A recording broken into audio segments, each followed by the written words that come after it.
One of the greatest objections a lot of people have when it comes to Christianity is always going to be the problem of evil and suffering.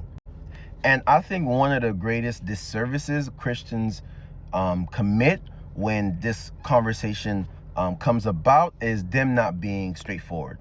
What I mean by that is a lot of the times this suffering and evil need to be separated because this is a very nuanced conversation, right? A lot of the times people want to, tie suffering in God and evil in God, but they're not addressing that the root cause of the suffering is them.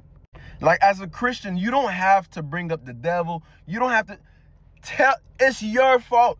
A lot of the suffering you are experiencing is your fault because you went against God's commandments.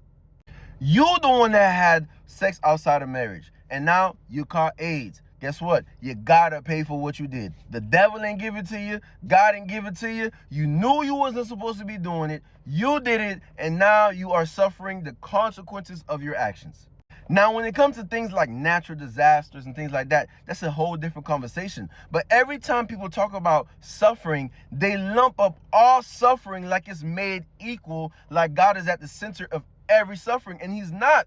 A lot of the times, you guys are the problem of suffering. You think about all of these diseases like cancer and all of these sexually transmitted diseases. Where did they come from? It came from humans. Everyone wants God to be just and fair until he has to be just and fair in making you pay the consequences. You want God to shield you from the car accidents, the fires, the sicknesses, and all of these different things, but you won't even listen to what he tells you to do. How can you lead and protect a person that won't take heed to your words?